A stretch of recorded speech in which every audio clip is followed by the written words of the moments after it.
Euro League between Luca Marini from Italy, I believe, and Nathan Blewitt from Australia. So they're just about to start now.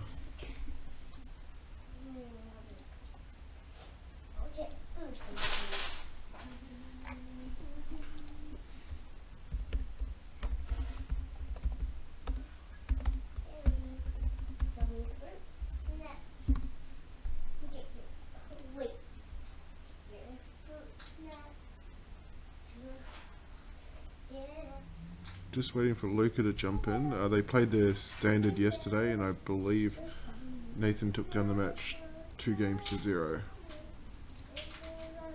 I'll just bring up the standings while we wait. I may be joined shortly by Oliver King.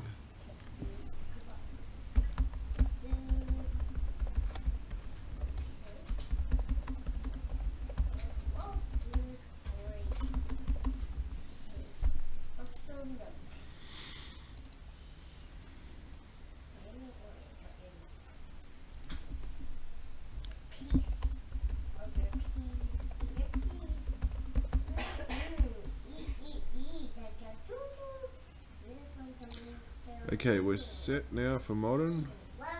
Jumping in, we'll have a look.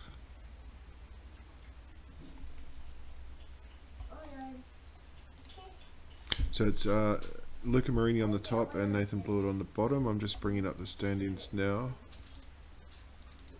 from Europe. I believe Luca has a catch-up game. Yeah, he does. So the standings are a bit off. Nathan can momentarily go to the top of the league with the result here.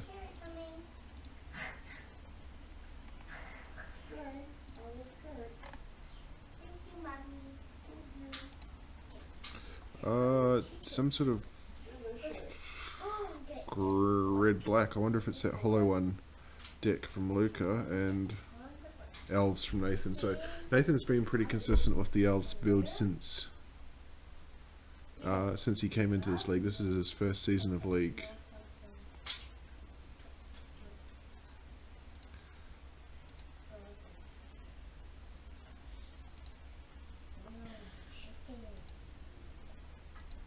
There's just a reminder, there's a slight delay of 3 minutes on the stream so that the players can't watch the stream. So any questions or comments in chat I might be a little slow in responding to.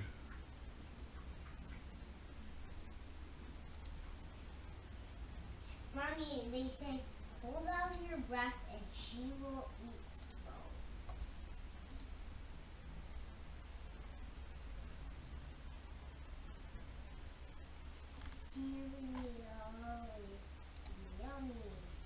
I think there's a lack of action on Luca's side. I think he has to bolt that Elvish Mystic, particularly because Nathan doesn't have a second land drop here.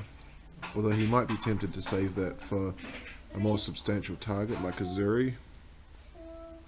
In which case we might see him go for the... okay, so he's not going to muck around, just cut off the mana sources. Because he's got the option of the Faithless Looting, but the problem with that is he doesn't at the moment have any targets that he wants to put into his grave. We can see Nathan does have the second green source of mana, the Lanamore Elves.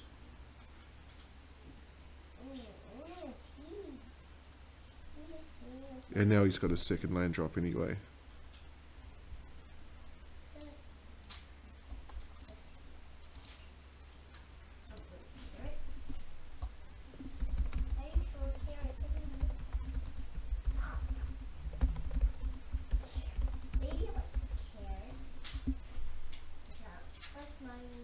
So he plays the Palace Reveres the Elves because he can actually play that this turn and probably run out the Nettle Sentinel. So there's a little bit of pressure on Luca, but he's going to be able to clean things up, probably take the Shaman on the next turn with the Inquisition. And the Faithless Looting will hopefully find him some targets, because once he finds some targets he'll overpower the Elves until the Elves can get their engine going. Luca's deck's actually very fast, but he just doesn't have the pieces.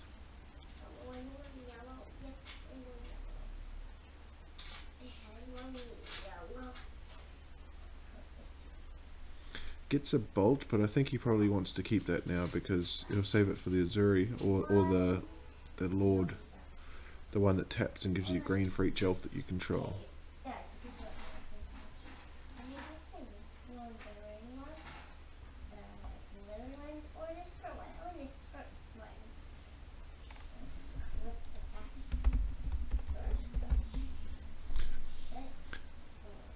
So we've got a few hello Mr. Xenagos, which is Razvan, and Dominic Scaries is here as well.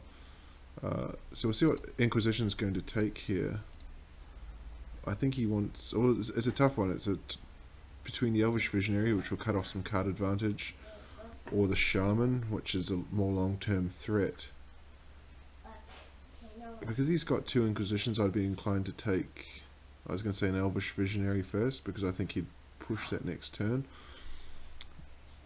And then he could also take the other one the turn after.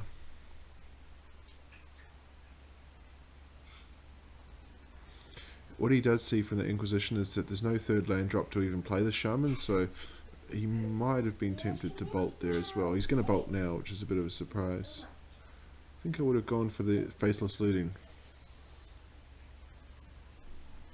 Wait, did he just bolt? Oh, okay, there's a bit of a delay there. I think I would have bolted the Llanowar Elves.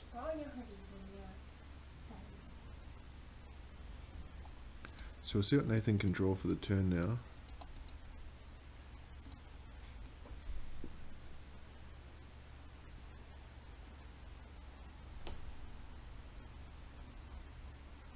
Yeah, this is the one, the Elvish Archdruid, so he gets 1 green for each elf he controls.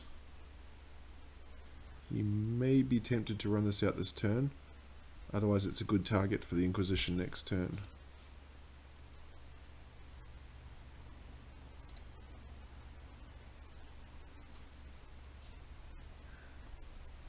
Yeah, he's going to run it out this turn, so Luca doesn't actually have the answer in hand, so we look at his hand again. Faithless Looting might find something, but the problem with Faithless Looting now is he doesn't have many cards that he's going to loot away to the grave.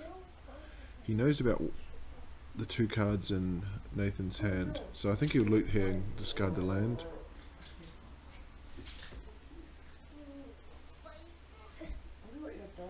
See what he can find, because he wants to get that Archdruid off the battlefield. Ooh, Kolaghan's Command. You can see he's got all the spells but none of the creatures, which is a bit unusual for this deck.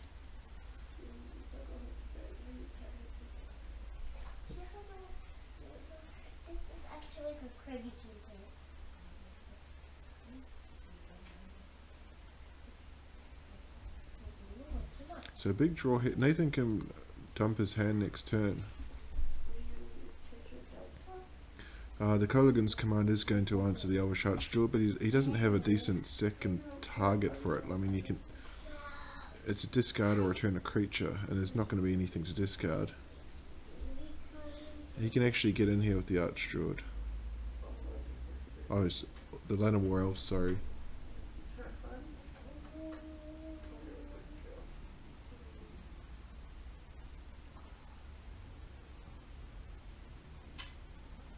So see what he's going to get a couple of cards here. So he's potentially going to get 4 mana to play from whenever these 2 cards draw him. Another land. So this is not the time that he wants to be hitting lands.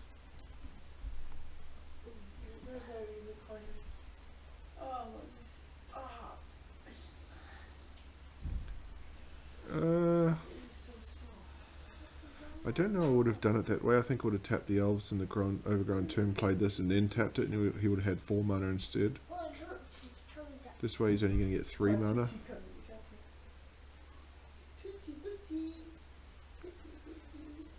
This could be a problem, particularly if he gets a Planeswalker, which this deck plays. He plays Nissa Ravani, which is one of his win conditions. Or Nissa Ravan, I'm not sure how to say that.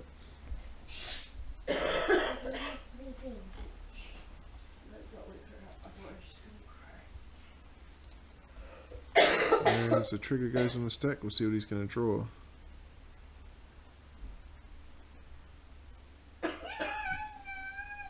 You can see there's 8 power on the board here, but I think he's locked into firing off the Colligan's command next turn to get rid of the Archdruid. She's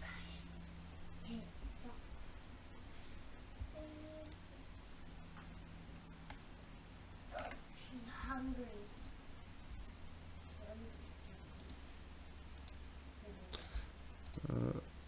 And he finds another land.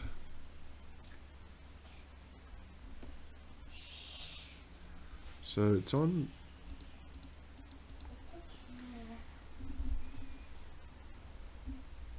So I think Archdruid has to go because Colligan's command only does 2 damage, and if he draws an Azuri, it'll be protected. It'll be a 3 power. And with 2 cards in hand, he's not going to mind discarding a card to the Colligan's command.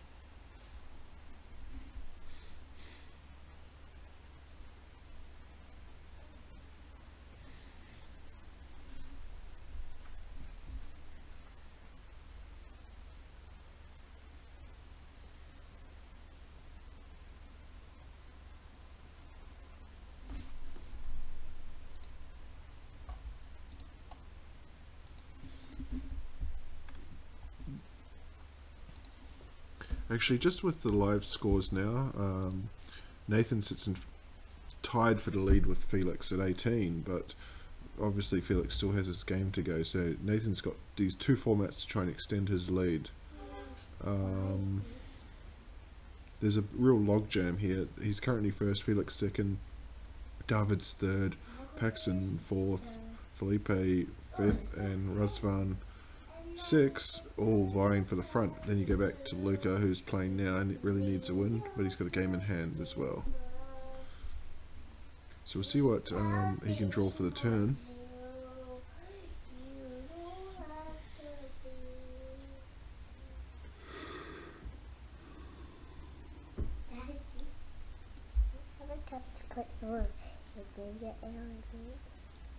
You can drink some out of there. Drink some out of your ginger ale.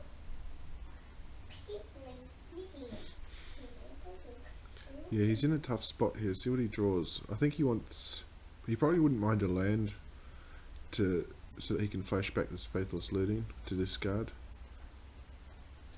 Or terminate. I think he'll still fire off the Colligan's command this turn.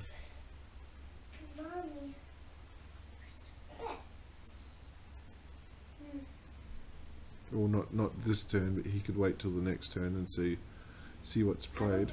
Oh, he's going to do it now. Should just take the Archdruid, and there's only 4 power on the board.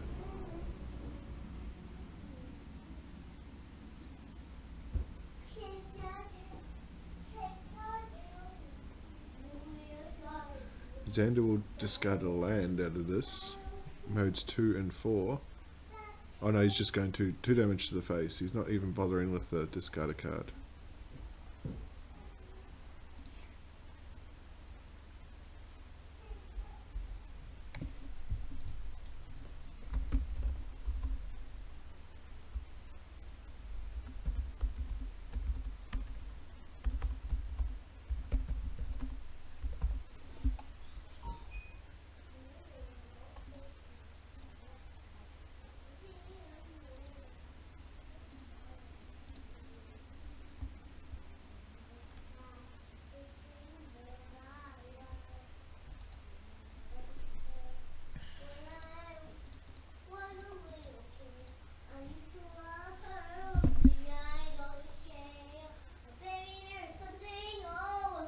This is a bit of an odd game. It's two very fast decks that are for some reason, are really dawdlily slow today. Another land doesn't speed the game up. Normally these games would not take very long, they'd be over by now, but because of the poor draws on both.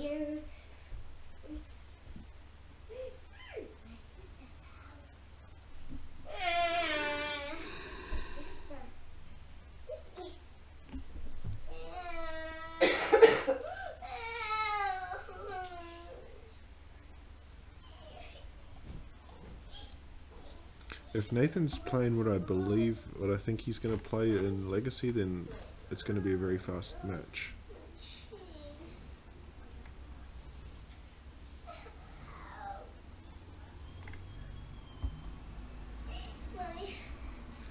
So the beatdown's for 3.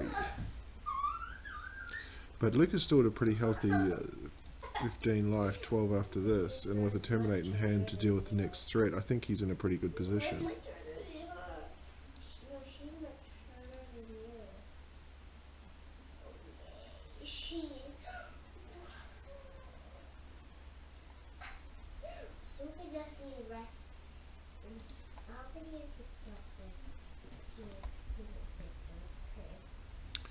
Yeah, ominous sign here, a bit slow on the server. So let's see what Luca can draw for. Oh, really poor draws. This is kind of frustrating for both players. I think he flashed back the lingering Faithless Looting, yeah, and that's what he's going to do. He just needs to find action super fast.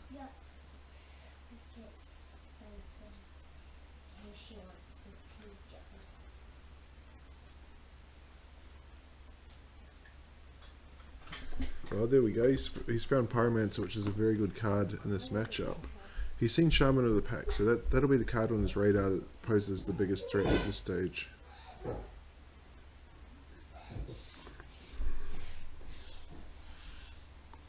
I think, yeah, just get rid of the 2 lands and he can pass the turn.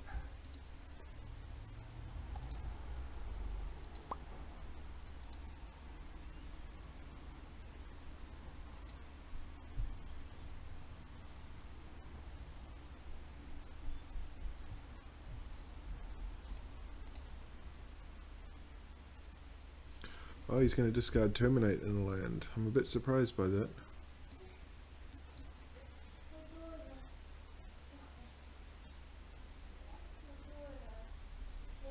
So he's in big trouble now if Nathan can find a Zuri. And with no Planer's Graveyard. Oh, and his Nissa, so this is going to start ramping up he'll get the +2 life. So 6 life a turn he's going to be going up by 1, 2, 3, 4, 5, 6 instants in the grave. So if he finds a Bedlam Reveler, that's also a very good draw here.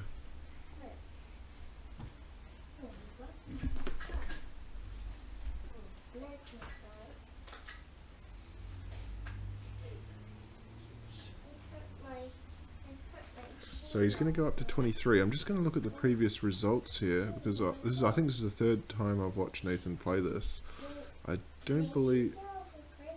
Okay, yeah, he lost on a misplay last week to Razvan, and he beat David in the first week. So he's gaining 6 life here, up to 23. And he'll pass a turn. I think the perfect draw here is a Bedlam Reveler for Luca. I'm not sure if this deck even plays it. Let me check.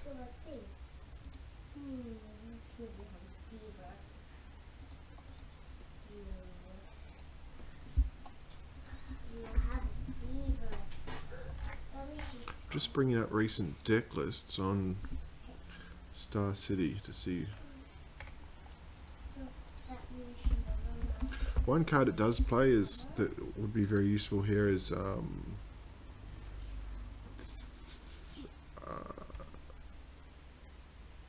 Blood Moon, although I believe that's in the sideboard. Okay, yeah, there's no oh, he's just drawn another land, so this is painful. There's no Bedlam Revelers in this list. Down to 9. Peasy's not going to be able to stop the next hit, which will put him to 6. Both these players playing off the top of their decks. He doesn't play the land out because in case he draws another Faithless Looting, it's something he can discard.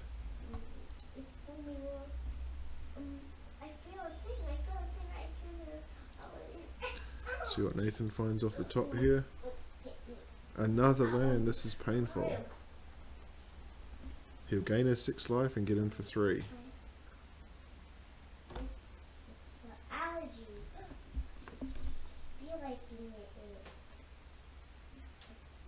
Up to 29.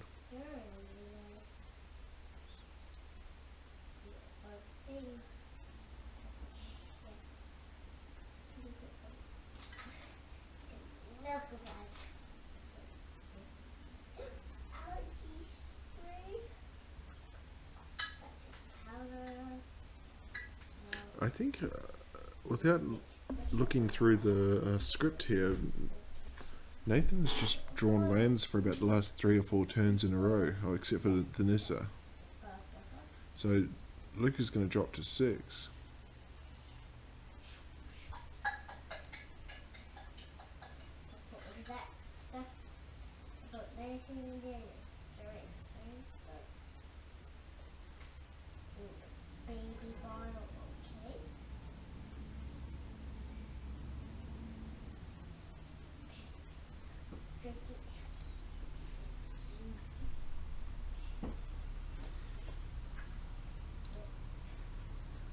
See what he drew for the turn here. Inquisition. So no cards in hand. I think he'll just fire that Inquisition off just to get an elemental.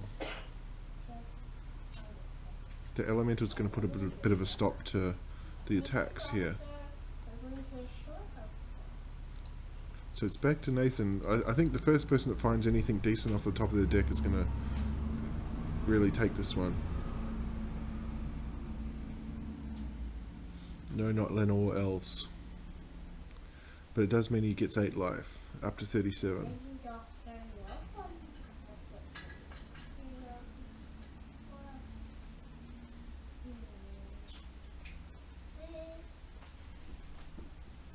Interesting to see if he still wants to get in here.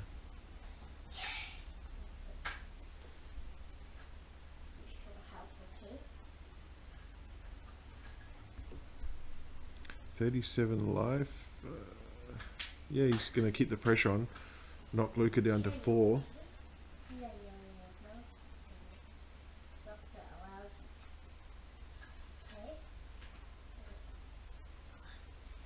So Luca's not dead on board yet. See what he can find for the turn. Lightning Bolt will be handy. It can actually finish off Nissa here. Yeah, he's not going to muck around. He'll just hit Nissa immediately and then pass the turn.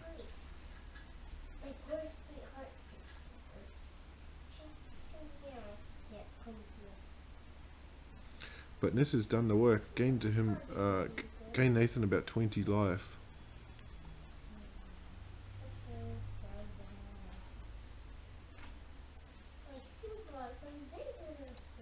So now the top deck battle goes back the other side. Who's going to be the first to find something decent?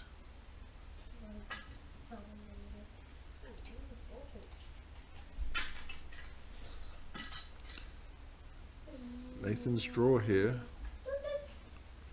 3 creatures on 2. I think he needs...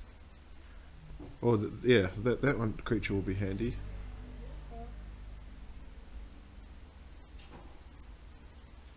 So you can actually get in here.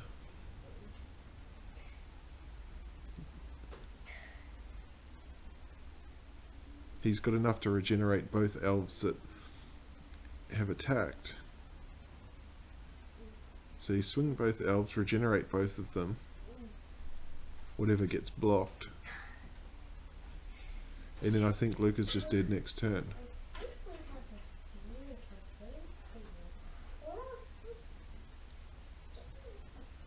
Because he would either be forced to block, otherwise Nathan would be too wide next turn. Yeah, so here he comes. If there's no blocks, it's going to put him to 1. That's anti-wee. So now he can use the 0 to regenerate the Llanowar Elves. He's going to do... I think this was one of the errors he made last week a couple of times.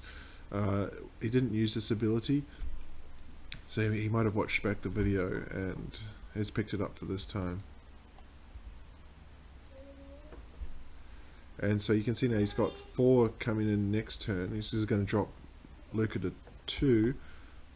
I don't know what Luca can draw to get out of this. Daddy, Vivi's not home. Yes, she is. Where? I don't know.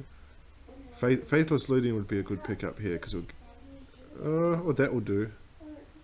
Okay, that gets around. Azuri can't regenerate itself anyway, and it will gain him some life if he discards the Black Cleave Cliffs. He is still dead to one little... No, he won't be dead to a lord, actually. It's still going to force...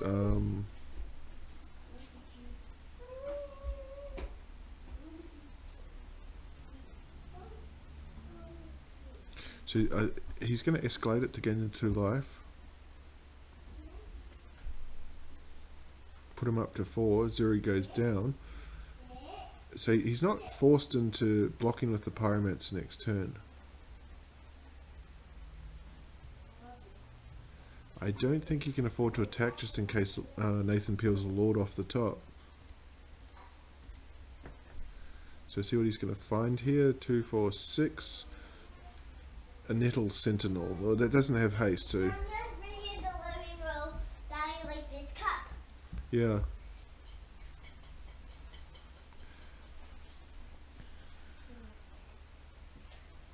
Can you help me? I want to pour a lot. Yeah, get all of it. Mom may get all of Daddy's ginger ale. So he's definitely priced into blocking off the elemental. This is going to put him to 2, and it's actually lethal next turn. He needs... So Luca again is in the position of needing a spell off the top. Nathan's got a number of ways to win this. He can get the Shaman of the Pack as well. Well, that's time. He doesn't have... He does. He's got the Sacred Foundry there. So that's a very... I don't think he could have had a better peel there, because that's going to give him 3 blockers and might enable him to stabilize now. So Nathan's going to be looking for a Shaman of the Pack, because I don't think he's going to be able to fight his way through this now.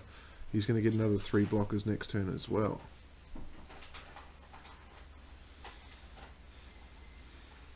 So can he get the Shaman of the Pack?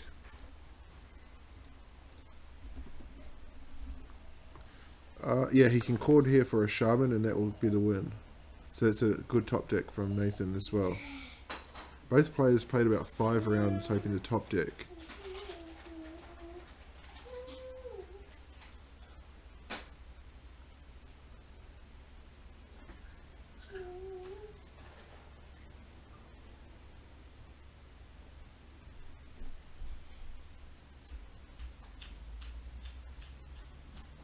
Hey!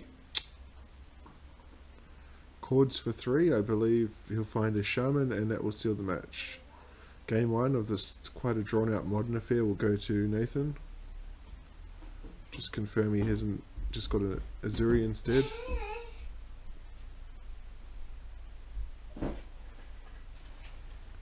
That's the only thing that can save Luca here, is if he gets anything other than a Shaman of the Pack. But I don't think we'll see that happen.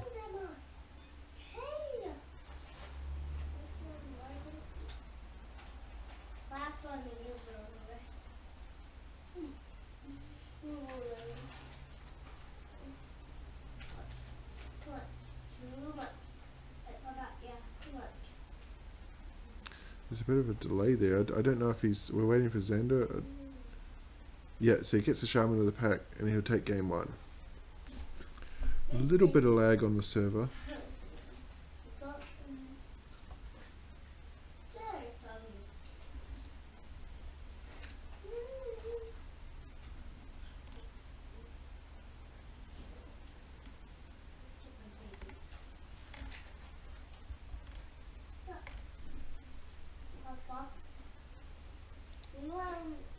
And there's a hell of a lot of modern games going on. Better see if I can find this one. Here we go. Luckily they give it a decent name, League Match, so we can find it. But this is a 656 people on this server. In the past, before Wooga shut down, I think you'd see 200, so it's quite a difference. Difficult to see what they'll do here. Luca just got terrible for what his deck is trying to do. He just got terrible draws.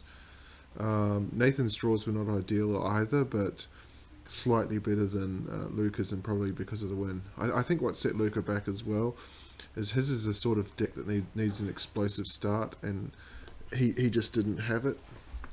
I think he had no creatures in his opening hand. I didn't see Woody Mulligan.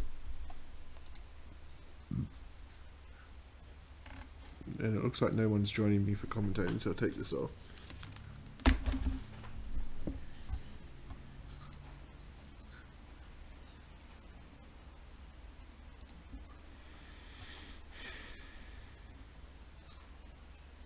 Because I think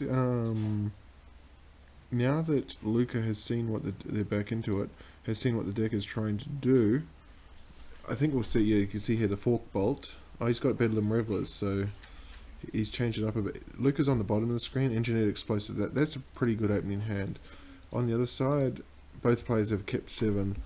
You can see the Zuri and the Heritage Druid in the same hand, so I think he's certainly keeping that as well.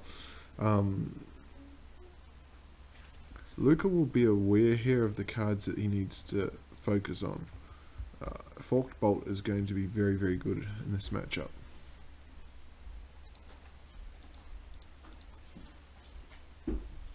And you can see Engineered Explosives for 1 when there's 1, 2, 3, 4 1-drops in hand. Just plays a land tapped and passes the turn.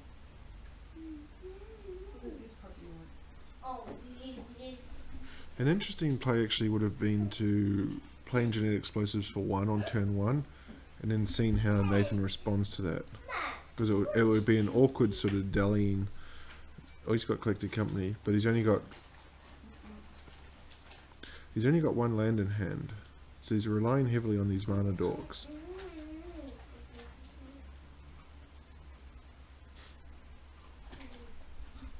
And I think, I mean, obviously we have the advantage of seeing hands, but if Luca plays his cards right here, I think he can bait out 2 1-drops on the next turn and really get value from the Engineered Explosives. I would just be playing the land and passing here. Particularly in the Elves deck, there's no 2-drops that you must get off the battlefield. Normally you'd perhaps take down the Elves if you didn't have an answer to the bulk answer to the 1-drops, because you'd just be slowing them down. It's like having a land. But because you've got the Engineered Explosives, you'd be enticing them to play more 1-drops. So I would pass here, hoping he's going to play. No, that's a waste. You don't want to do that. I would have passed this turn, hoping he was going to dump all his 1-drops on the board. Then next turn you have the mana up to Engineered Explosives.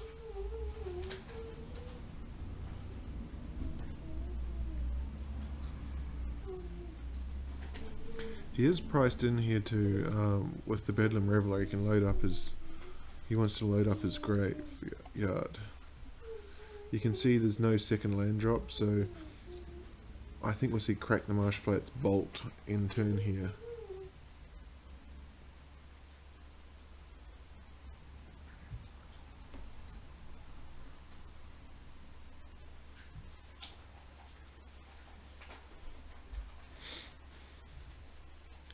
See if he's going to get super aggressive. So if he just held that, if it held the Forked Bolt for a turn, it would have been awesome value this turn. No, it was right. Yeah, he's going to take. I like this, taking the aggressive route because he missed the land drop.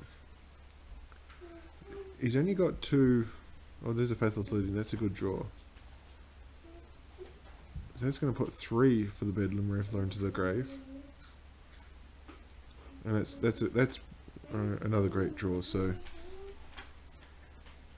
can discard 2 lands.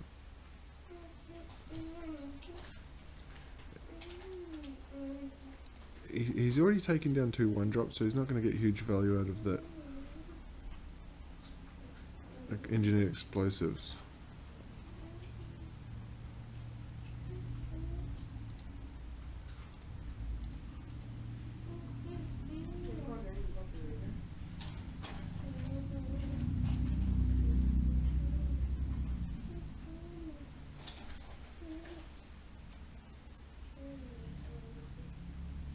Nathan desperately hunting for a land here. Shaman won't do it. So I think you run out the Nettle Sentinel, yeah. Heritage Druid needs to come down later. It needs to be protected more.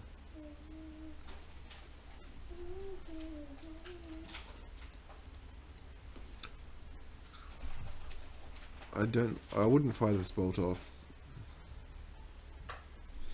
So he's up to how many in there now? 1, 2, 3, 4, 5, 6, 7, 8. He can actually, if he plays out engineered explosives here, he can play Bedlam Reveler next turn. But how much do you play the explosives for now when you've spent 3 spells on 3 1-drops?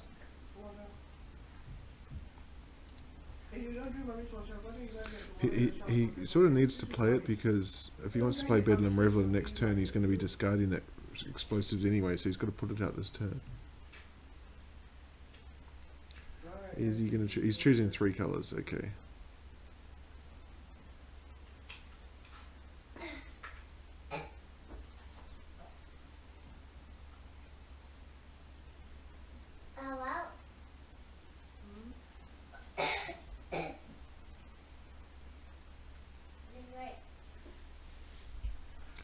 What's the draw here?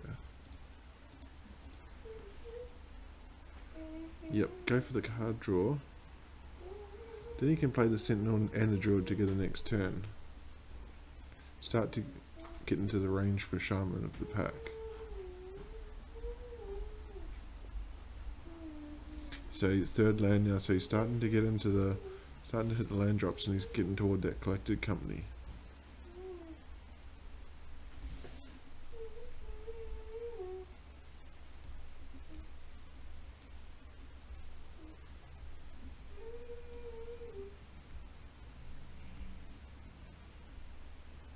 Oh, that's a nice pickup. He's going to be able to play that and the Bedlam Reveler in the same turn. So what does he take here? I think he... Well, this is tough, because I think you take the Shaman of the pack, because he can answer... He has plenty of answers in the other... in his deck for the other cards. I would be tempted by the Heritage Druid as well. Yeah, he's going to take the Heritage Druid. Keep him to... You can see he's got the 3rd land, but he doesn't have the 4th land.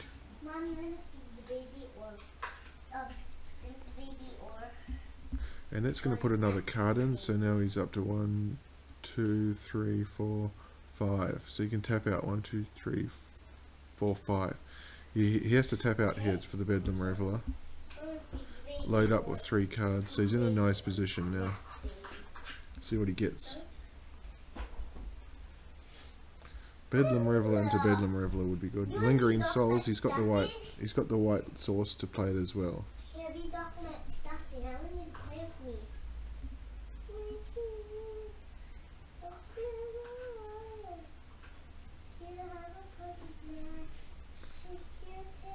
I wouldn't have played that Mountain, because he's got the Faithless Leading in the Grave.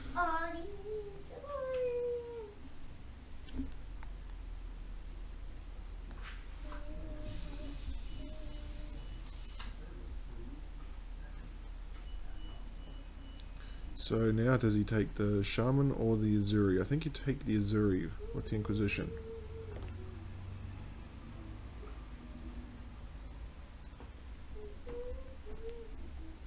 See what he draws for the turn. Another Engineered Explosives. Well, either the Shaman's going to come down and do 3 damage, so he's pretty healthy at 16.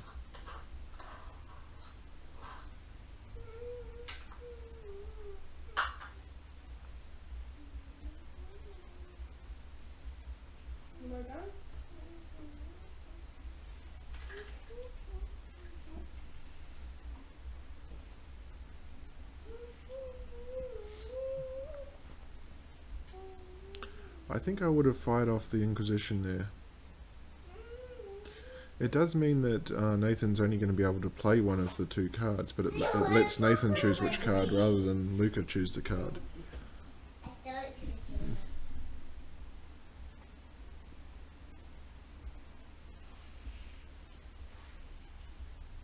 And I think it'll tell us a lot by what he blocks with. If he just chump blocks, he's not playing the Shaman. He'll play out Azuri. If he chump... Yes, he's going to play out the Shaman because he didn't block. And also he's probably got one eye on the Nissa as well. Actually, that 4th land makes things interesting. I think think we'll see a collected company coming.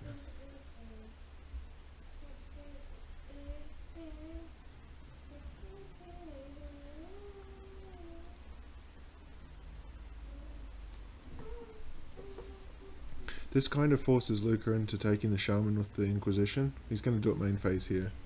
The reason for that is because if he hits an Azuri here, he can't play out a second because it's legendary, but 2 Shamans will be backbreaking. But either way, what's going to happen next turn is he's going to pick up 8 life from Nissa.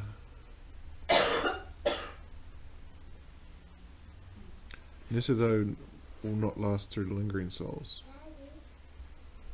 And that's a bit of a fluff, a Heritage Druid and an Elves Mystic. Play my game. Sure. Okay. We are ready 8 live.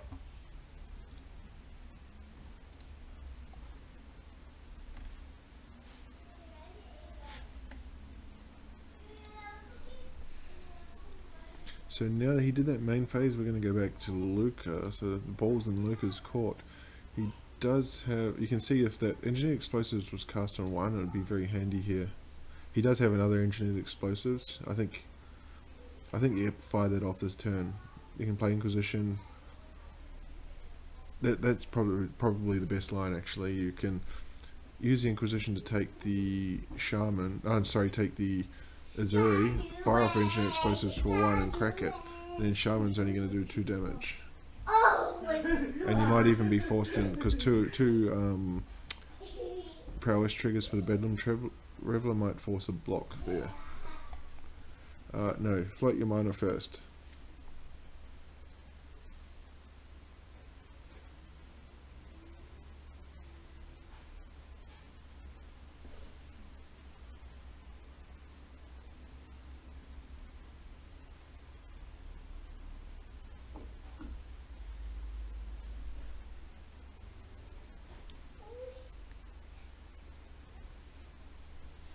So Here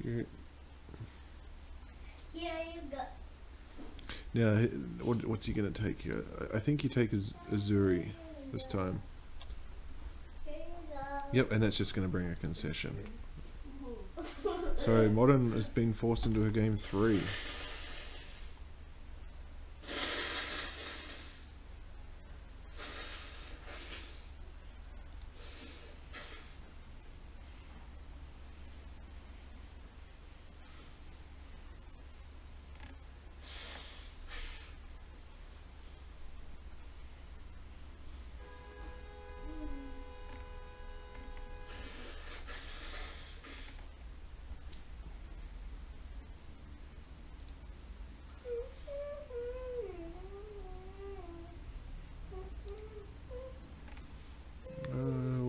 Down here, so they're back into it. We'll jump back in. Mom, you want to be dog next time? Yeah, I think I keep that if I'm Luca. We'll see what Nathan's hand's looking like. Dog next time. This is a risky one. Yeah, he's going to mulligan this. I think after the last game he got stalled at the start. Just going to take the safe route this time. Have a look at him. He's on the play though, so it's not as good to go to 6 on the play. Doctor, What's wrong? my baby's sick. What happened? There's nothing going on there. That's not a good keep either. That's a terrible hand. He's going to keep it though because he's going to get the scry. He's going to hope to get to, well, 2 collected companies get to 4 mana. He's going to lose one of them to a Thoughtseize. Yeah, this could be ugly for Nathan.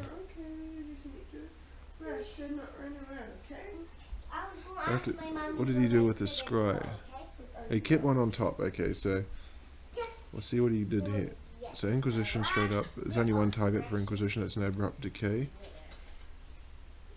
or an Azuri actually. This is when I'm thirsty. I'd be tempted to take the Abrupt Decay here because Azuri's got no other elves to work with. Okay. Oh, he went for the Zuri. And I suspect that Nathan's Elves deck does not have a lot of removal. So see what he's kept on top. You want to check me up in my crib? Look, I'm here with my crib and pillow. Kept a land, so he's on the Pillow. collector company for the win path. And look what I have. Look, dog. He's going to lose one of those to the Thoughtseers. Daddy, look. Dog, look. Inquisition's handy here as well. Dog, did you look? So, Mom, well, I would have Thoughtseized first, dog, this, I got it already. because he might not need to crack that I got just yet. my thing, dog, so you and me still spreads out. You can see Dreadbore in hand, so he's got the answer if Nisaravan shows up. Yeah, Inquisition, he's going to take the Abrupt Decay, then he's going to Thoughtseize the Collector Company, and suddenly that hand has been shredded. But Nathan still has a fighting chance here because he's only one land away from firing off that company. See what he draws for the turn. I don't think it's the worst position. He's still viable, particularly when you see Luca's hand. Land of War Elves, okay, so he can definitely play that company next turn. I would be very interested to see how aggressive Luca wants to get here and if he wants to use that Dreadbore. Let's check. Is he gonna... oh, just... that was timely. Fatal Push.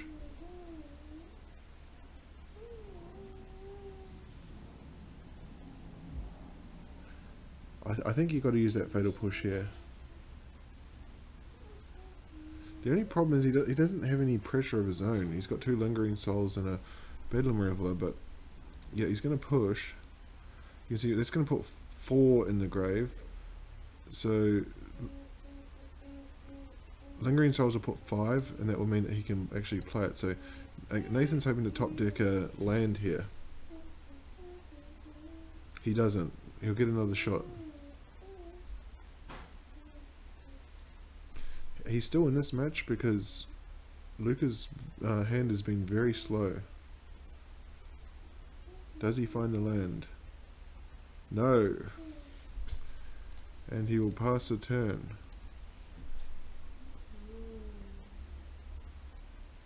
Peasy is the draw. He's taking the Abrupt Decay. I think if you fire that off, then you can Lingering Souls next turn.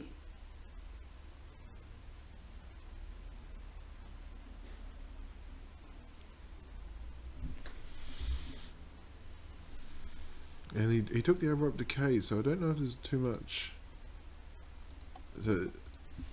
much removal in Nathan's deck.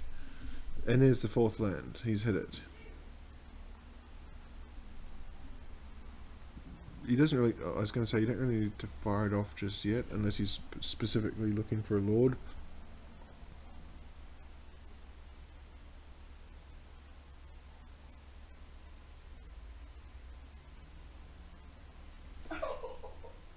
I think he could have just swung into Peasy and then seen... I mean, he's never going to block with the Pyromancer, but just technically correct. Wait for the block and then cast it.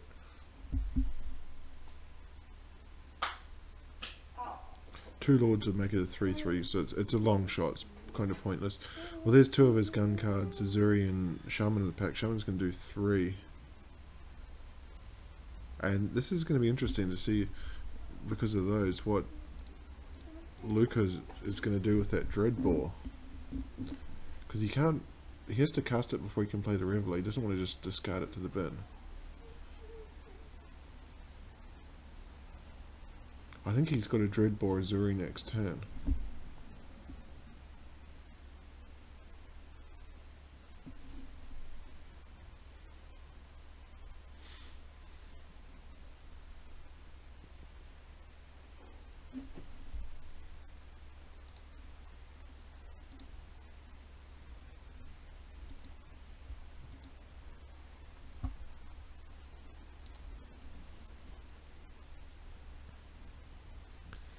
He drew a land for the turn, so he's going to Dreadbore here. If he wants, this is going to put how many in the grave? Let's have a look. 1, 2, 3, 4. This will be number 5, so he's short by 1.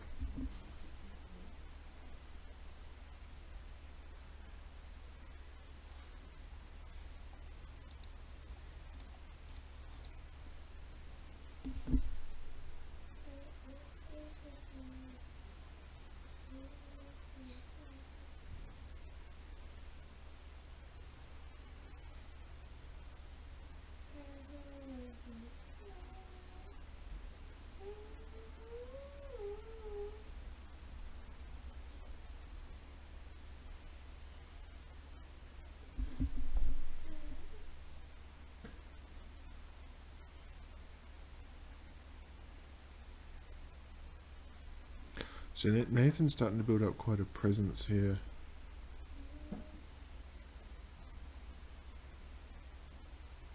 I think he can get in with the shaman. Drop Luca to 10.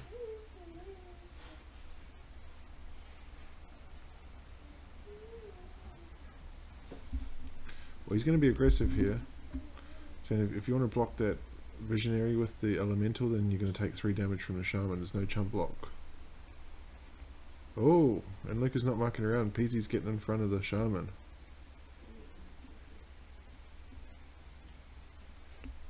Kind of surprised me, that block, particularly when he's got Lingering Souls next turn. Would have netted him 3 tokens. I wonder if he'd be tempted to just cast the Bedlam Reveler so that he can play the Lingering Souls from the grave.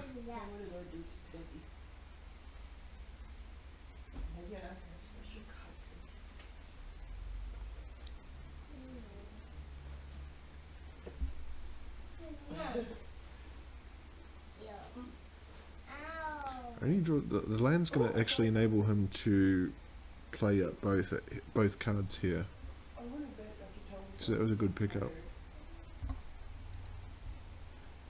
I'll see you in the morning, okay? I'm gonna see. Where's your lip balm? Have you put your lip balm? Mommy, can I eat all the pasta? No. Why? So that's going to put 8 in the grave. 1, 2, 3, and enable him to play Bedlam Reveler. So that's a nice turn. Xander's Nathan's playing off the top of his deck here, but still on 20 life. But it's Luca starting to look in a very good position. Oh, and great pickups there as well.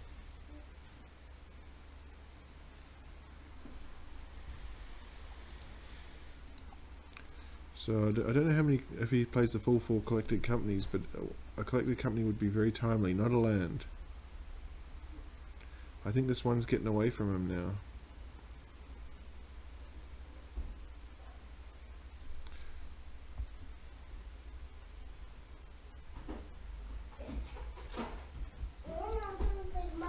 See what the draw is here. Kurligan's Command. Does he have a creature? He can actually get back a Pyromancer. And play it.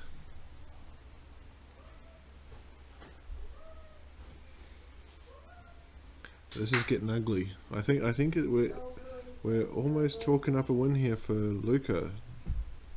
Daddy, can you help me get my balloon? Later on.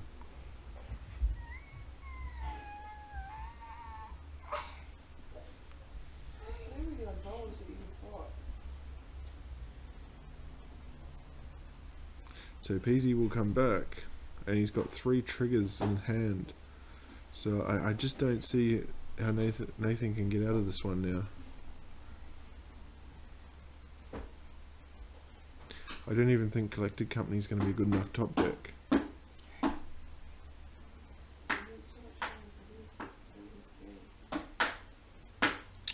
Shh.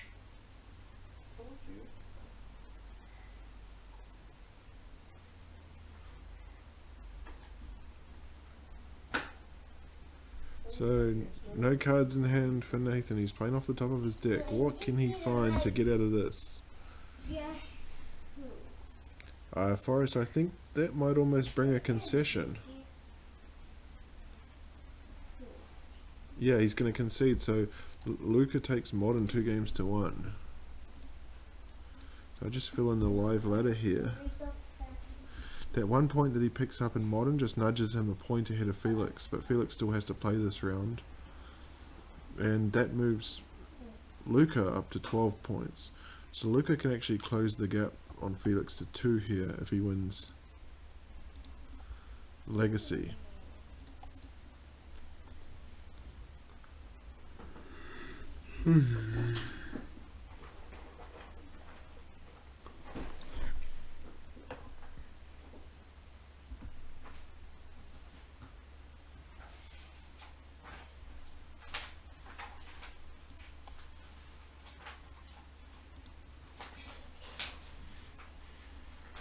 So this is going to be an interesting one. In terms of the... Well, one curious thing here is that Luca has not picked up a single point in Standard. Heading into the Legacy here, Nathan's picked up 5 points and Luca's picked up 4. So both of these players really need to pick up the Legacy points in order to build a gap over Felix, who has not played. Felix is playing David, who's third. It's second versus third, so that's going to be a very good match of 3 points separating those two. I'm still not seeing the league match. Okay, here we go. Well, Nathan's been testing a few different decks. I'm quite curious to see what he's on. All of them are very fast, so this game should take less than 5 minutes. I'm not sure what Luca plays in Legacy.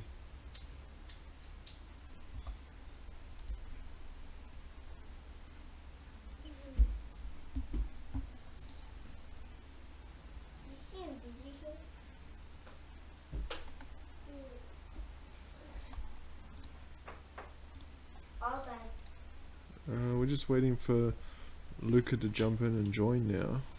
Luca? Once I get good at video editing, Daddy, take one of the papers. I'm going to cut these parts out of the videos and maybe speed it up so it's 1.5 times.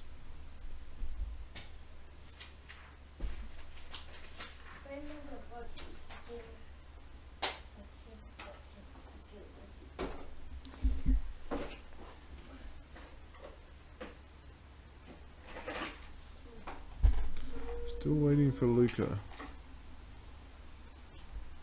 Straight line, and straight line, and straight up.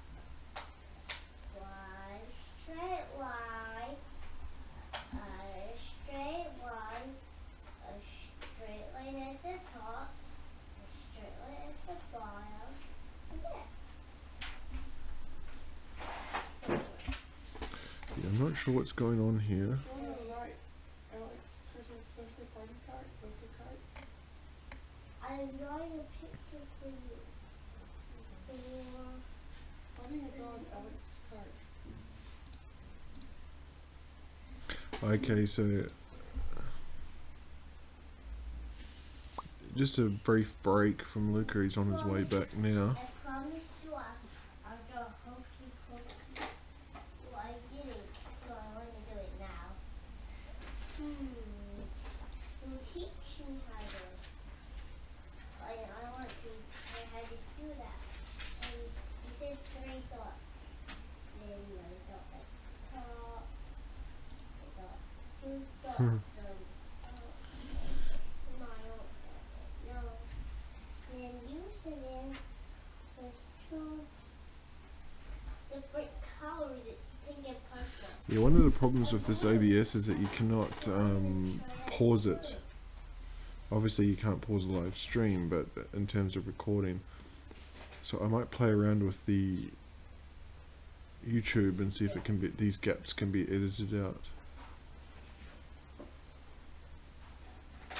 It's annoying because Humble Bundle had a video editing suite. And I didn't buy it. I probably should have bought it.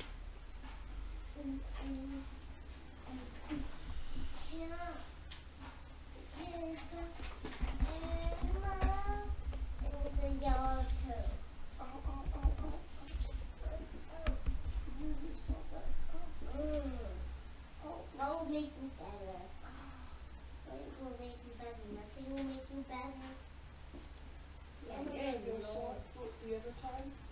Yeah. Is that not? Oh, I'm very sick. You said I could make it.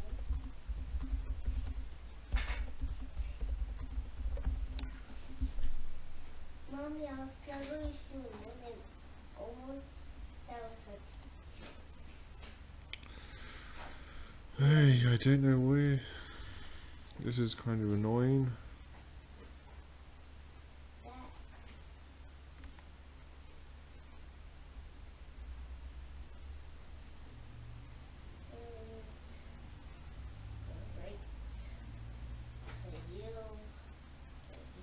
Yeah, I'm gonna play around. Okay, we're in. See what these two are on for legacy. I'm gonna play around and see if I can delete scenes so I can cut out all this rubbish.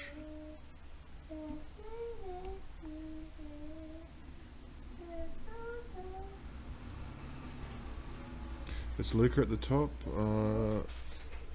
He's playing Merfolk. And he's up against Xander at the bottom, who is playing Nathan Blewitt. Okay, this is a pretty cool deck he's on here.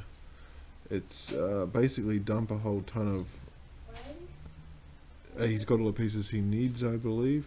So what he does is he dumps all these ley lines, uses Series Sanctum to tap. He'll have one, 2, and play Opalescent, so they become 4/4s.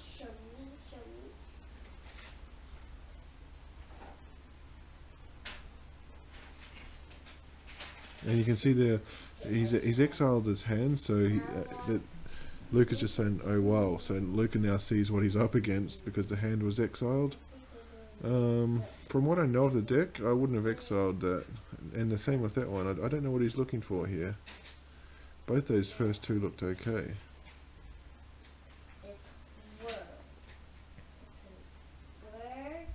If we look at his first hand, he could have played 1, 2, 3 immediately, then Series Sanctum can tap for 3, play that, so he's got 4, and it'll land 5, so he just needs to find Opalescence. The second hand that he dumped actually had the Opalescence, but it only had 2 or 3 ley lines.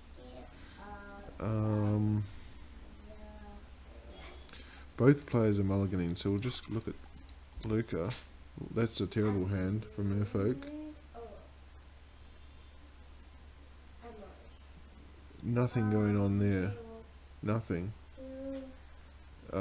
He goes... I think if he knew what he was up against, he could have played that previous hand and cellist for 1. Just to slow him with a crop rotation. This is a...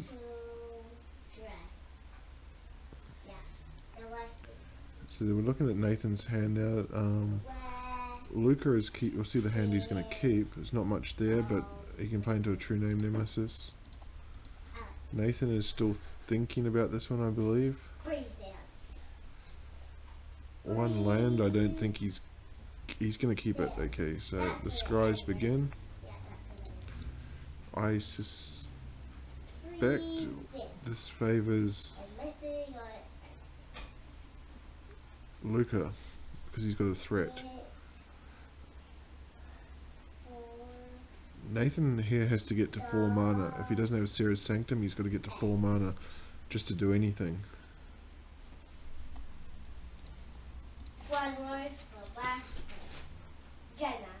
And he's probably going to get the beatdowns from 2 True Name Nemesis here. It just really depends if Luca knows what he's up against.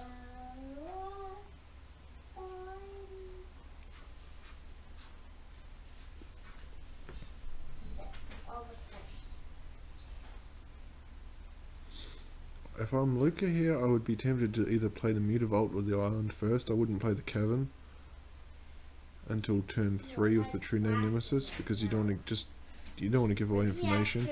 If you play an Island, I think in Legacy people are just going to suspect some sort of Delver type build. Yeah, he's going to play the Mutavault first. She said, So it's a race. Can Nathan get to 3 mana first off to play Ghostly Prison?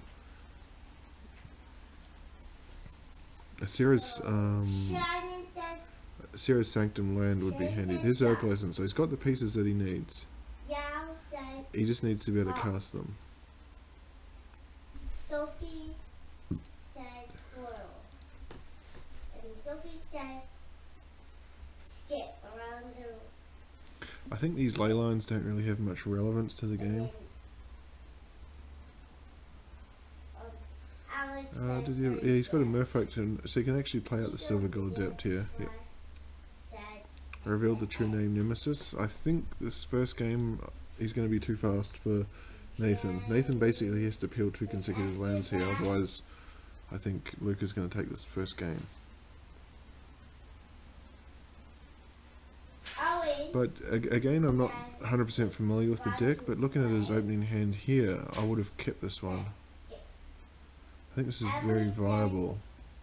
It's just missing 1 piece, and it has access to the mana that's required for that piece.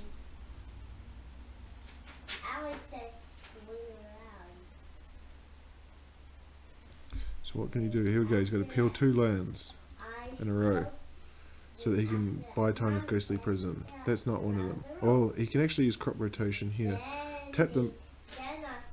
Does it come in tap? Yeah, he play the crop rotation for the Sarah's Sanctum, so then that'll get 2. So he only needs 1 more land now. 1, 2, 3, 4, 5,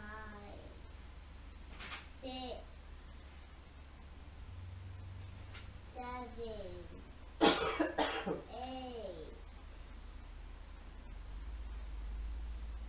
Yep, so he needs 1 more land. Actually, if he gets another land, he's got the win, because he'll tap. No, 1, 2. Get another land. 1, 2, 3. Then he can play out the Ghostly Prison. Next turn, he'll have 3 of those plus land 4 to play out the Opalescence. Yeah, so he went. I think he wins with another land. Chalice, probably not the best now.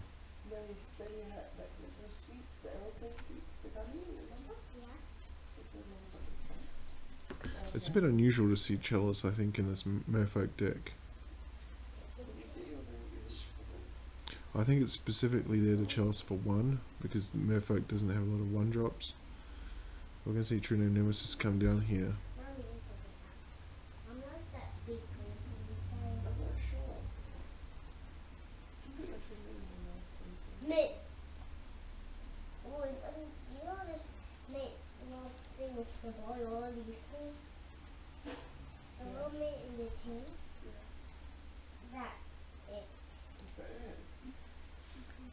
Okay, he just needs a land. True Name Nemesis here. Next turn he can copy the True Name Nemesis. And I think if he can get to that point, because True Name Nemesis has protection from everything. Basically,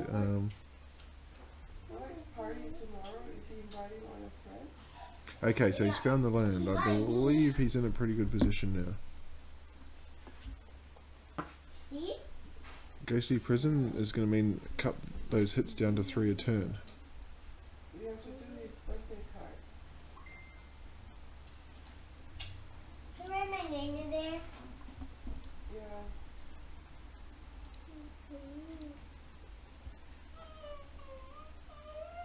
We want Alex name first. Mommy, can I use this to write it in? So that means he's going to have to be paying 2 now. If we look at his hand, he actually has the mana to be able to do that. So I think if Phantasmal Image, copy the True Name Nemesis, he can still hit for 6 a turn. But next turn he'd be facing 4, 8, 13 coming the other way. But this Or 17 coming the other way. E, After Opalescence. C. Okay. Yeah, this is a real race.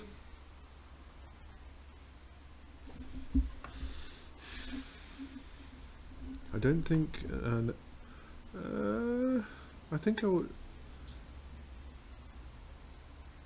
Okay, tap the cavern here, so he's not going to attack this turn. If he taps the cavern, he can use Phantasmal Image to copy the True Name Nemesis. Dropping those, hot sheet.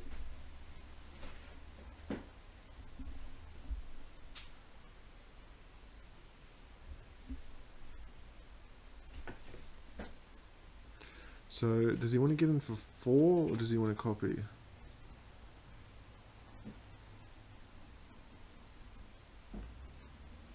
I'll draw rainbow for Alec. He wants to get in for 4.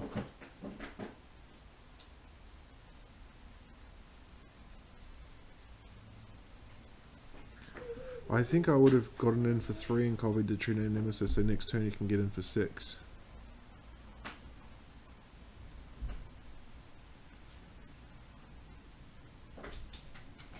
Because Nathan's going to be getting in for 8 next turn. Just look at his draw now. Draws a ley line, that's not what you want to be drawing this late.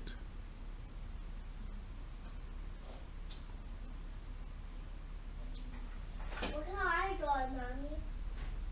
Well done. The color?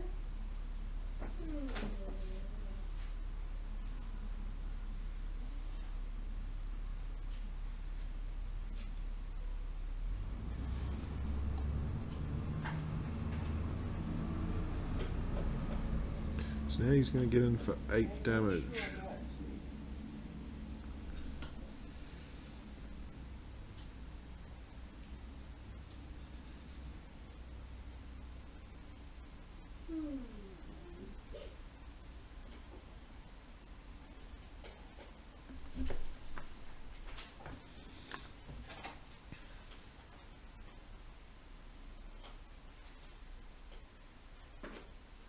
He might even be tempted here to copy the Master of the Pearl Trident so that Ghostly Prison would be forced to trade with his own master.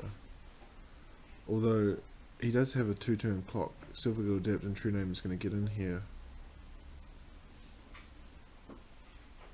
I don't like that play at all, Chalice of the Void. Playing it for 0, I don't see the point at all. I think that's the first card coming out in sideboard. He still has to deal with the Ghostly Prison. I think he's... No.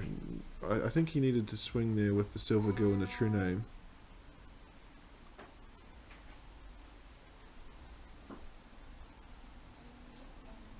E. Okay, so because something with this.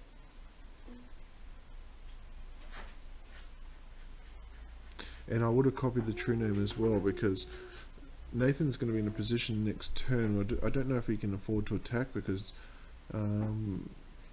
Luca can just take the hit, and then he's got lethal on the crackback.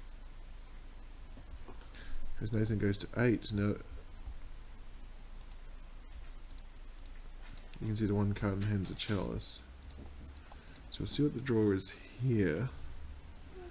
I don't know what you really want to tutor for. Maybe you could tutor for another, but it puts it on top of the...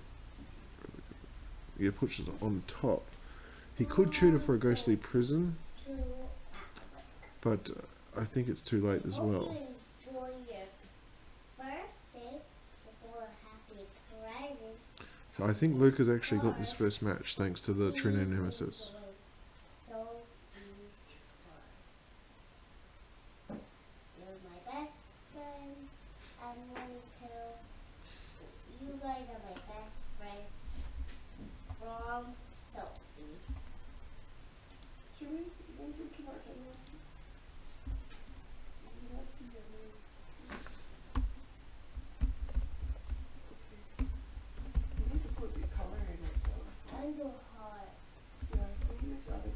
so you can see. Otherwise, I'll be concerned. So what's he tutoring for here? How is it? What's the colors? What's all this green? Like,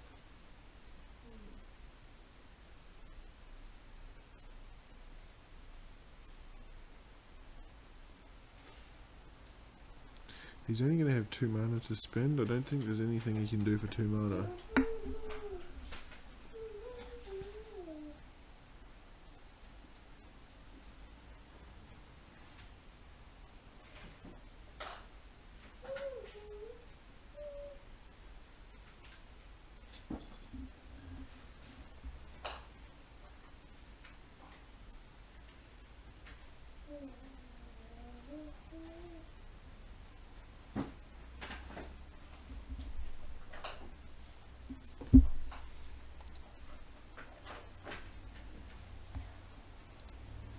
I think he's just... yeah, he's found a ghostly prison, but it's not going to come down until next turn, and it's going to be a turn too late, because he's only got to pay once.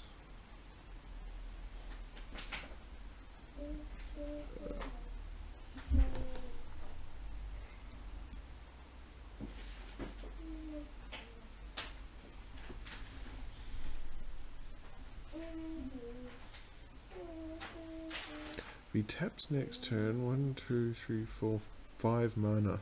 He needs to get a land to play 2 ghostly prisons. Like, that's his only out. Is to peel a land off the top next turn. ew. Can an enlightened tutor find a land? No, it's an artifact or enchantment. Yeah. So if he finds a, I don't know, some sort of mana accelerator. I don't even know if Soul Ring is legal in Legacy. I don't think so. I think he's just dead. He needed to peel the land here to get to. He'll find a second omniscience. I don't know what that's for. Okay, so it's gonna make this one and that one both.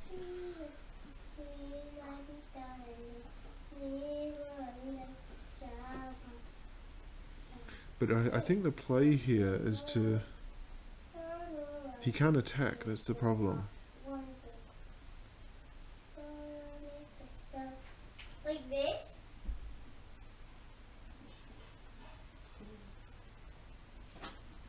Dad, look how nice they covered. Are you done playing your game yet? Almost. Yes!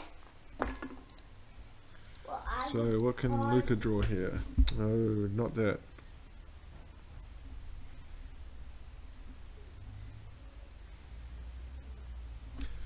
He plays Opalescence next turn. It's not going to be enough if Luca holds back 3. So I think he's only got to swing with the true name here. Although he can trade one, he can swing the Silvergill Adept as well, and take out one of the ley lines, because Nathan would be forced to block.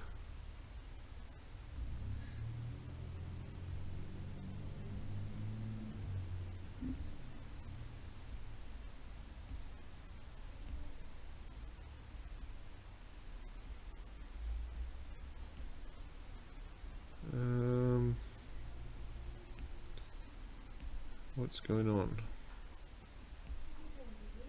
No, you can't do that. You have to swing with 2. He's a land short from being able to send a Mutavault. He has to send the true name because he's only got to survive the next turn, so I think you just send the true name by itself. You can send the Silvergill if you want, just to trade with the ley line. Then you have 2 blockers for 4 coming back the other way. I'd just send the true name because you can keep the Mutavault. You can activate it as a defender. Yep, so it's just the true name. So I think that's the right play, and that's going to get him game 1.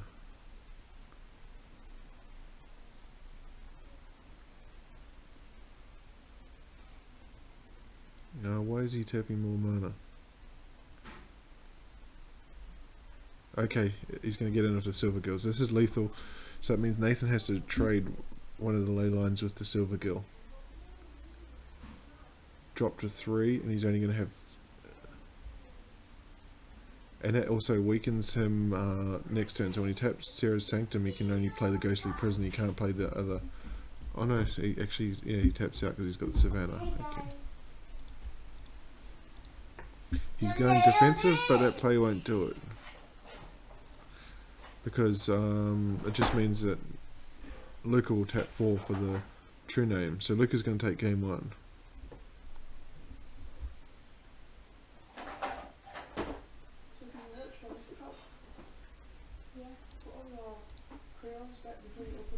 As we go to sideboarding that win, just with the live ladder. Close that.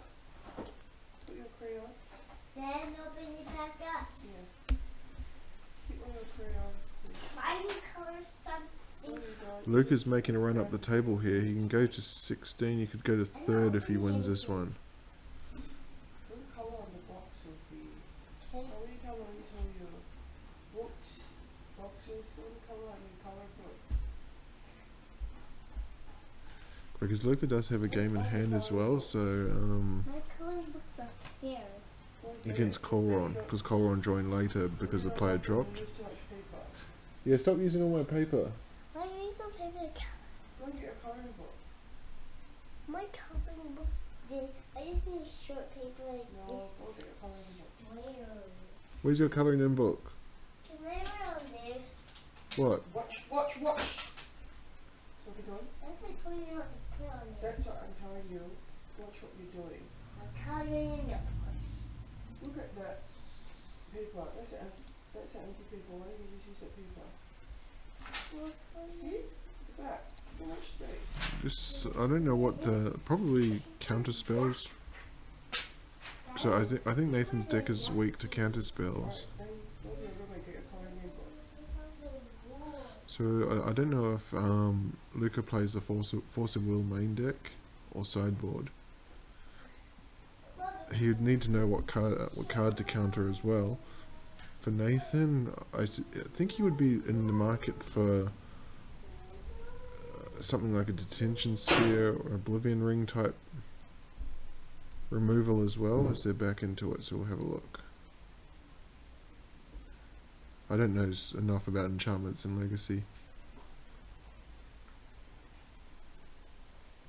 Nathan's on the top of the screen this time. 2 True Name Nemesis that did all the work last time. I don't know why he keeps his Chalice of the Void. That card is useless in this matchup. On the other side, well, that's a legendary land, so I think you got to ship that one. He does have, I mean, he's only going to have a 4/4. That's the problem. So he ships it. This one I think you keep. This is a keepable hand. He's just on the lookout for the opalescence.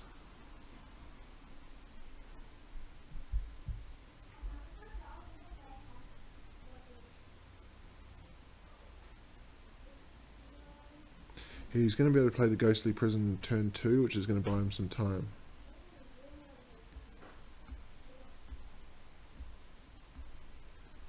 The only problem here is the Sarah's Sanctum, 2 Elves. He can tap it and then play it. Oh, he's actually got tap it and then play it again. Ether Vial.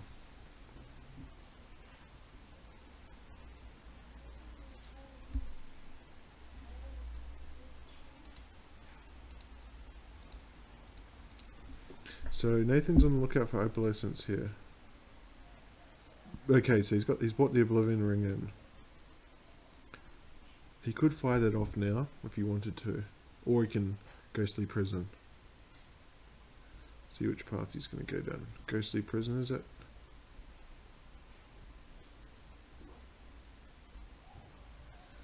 There might be some value in firing off the Oblivion Ring to get that Ether Vial.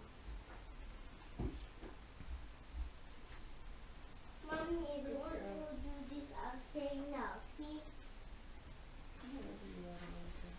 You cannot color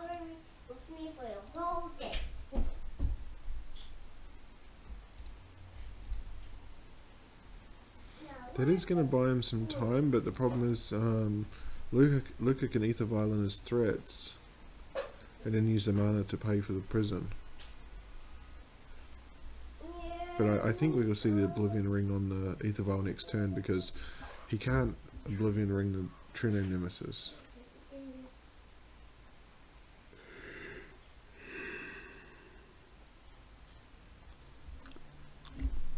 And blue has no way of getting rid of enchantments except to bounce them.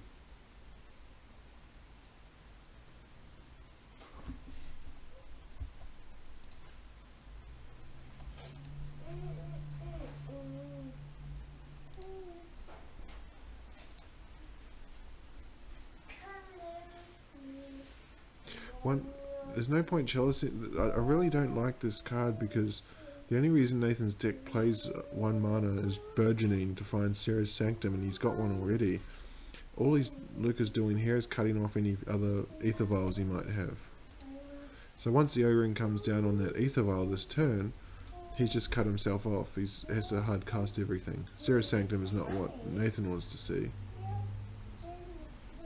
as Nathan has no interest in casting O-Ring on that Ether Vial, which surprises me.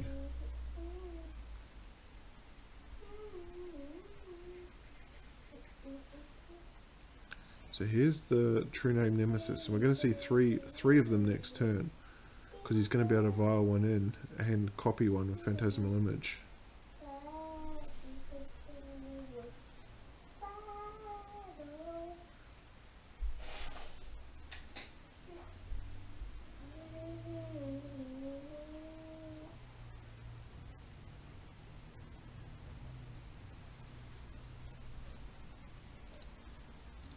So he's just looking, if he can find his Opalescence, he's got an Enlightened Tutor, so he's going to be able to find it. I think he's should be able to get away with this one now. Now this is where it's going to come in. I see what he's going to try and target. I think he was waiting for the True Name Nemesis, but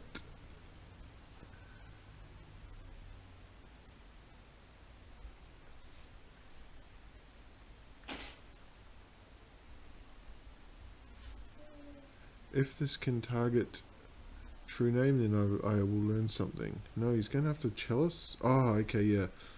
He has to Chalice in order to play Enlightened Tutor. So now he can Enlightened Tutor for Opalescence, and he's going to get it next turn. And it's going to set up a racing scenario again, but this time one that I think Nathan's going to win.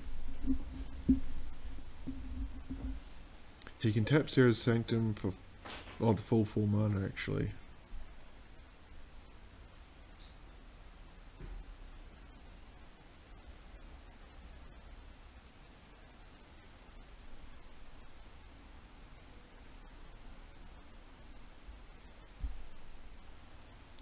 There it is, Opalescence. So does Luca have Force of Will? If he doesn't, we're going to game 3.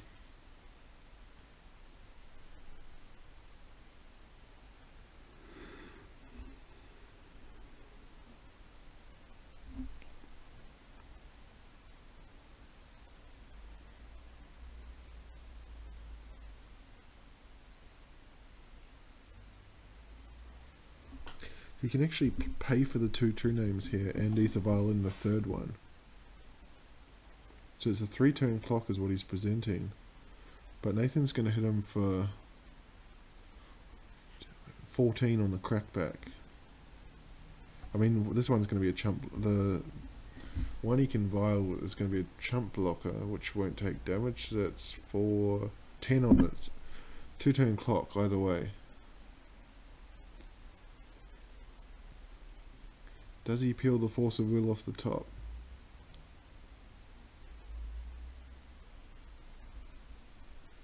How did that vial out of 3 cost? There's the Phantasmal Image.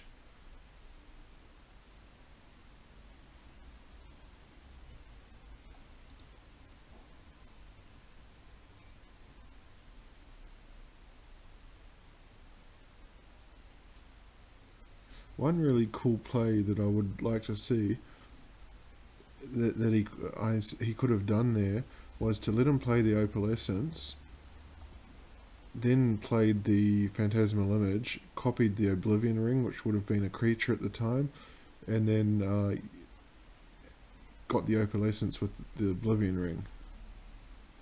That would be a really cool play.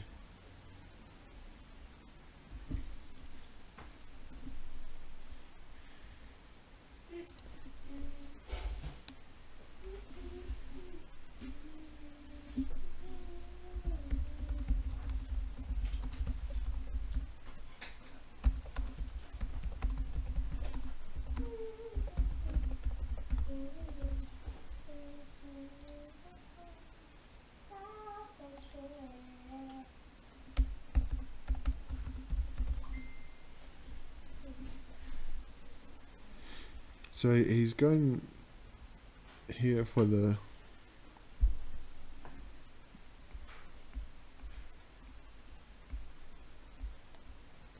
so it's down to 12. It's a 2-turn clock, but 2 turns the other way as well, unfortunately.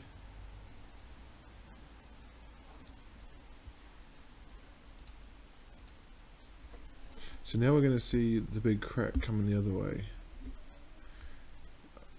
He can violin a true name, so he's going to play this, but yeah, I think he can just swing the whole lot, swing the team here, because he can't get hit for 12.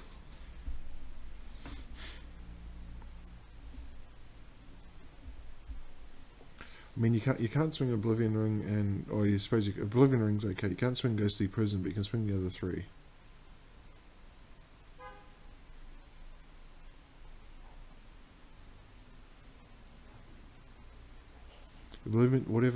Oblivion Ring will just die to the Veiled and True Name, though having said that, Nathan is not aware of the True Name in hand. So let's see if he swings a team here. I think he can't. If he swings a prison, then he loses the game. What? Does he swing the prison? He does. Oh, he's going to lose the match on that play.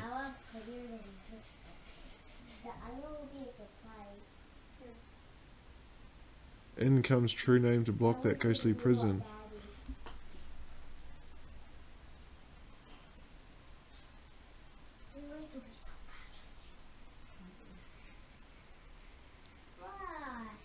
Nathan says, of course it is, but he's going to go down 2 games to 0 in Legacy.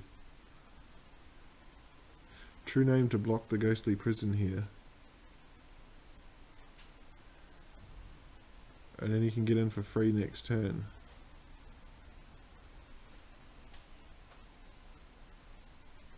Drops to 9. But he can check the... He would still be dead to an Opalescence off the top. Or a... If there's a Lord here from... if Luca draws a Lord, then it's game over.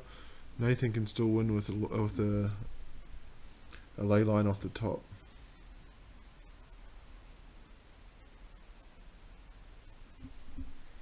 Curse Catcher's not very good in this deck. I think you just swing 2 here. He can't, or even, actually he can just swing 1. Why is he tapping? Oh, Curse Catcher. Okay, that's a chump blocker. He can swing 2 because he's got the chump blocker.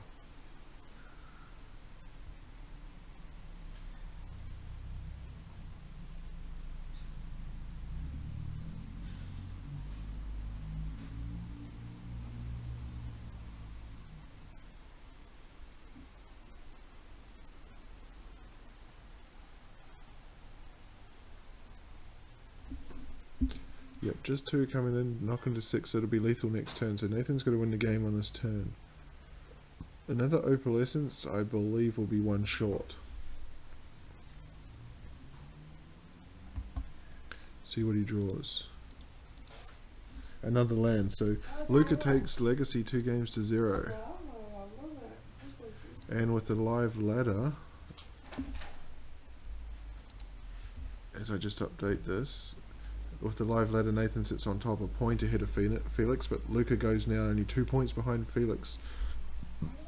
3 points behind Nathan, but with a game in hand. And that's the concession. Thank you for joining.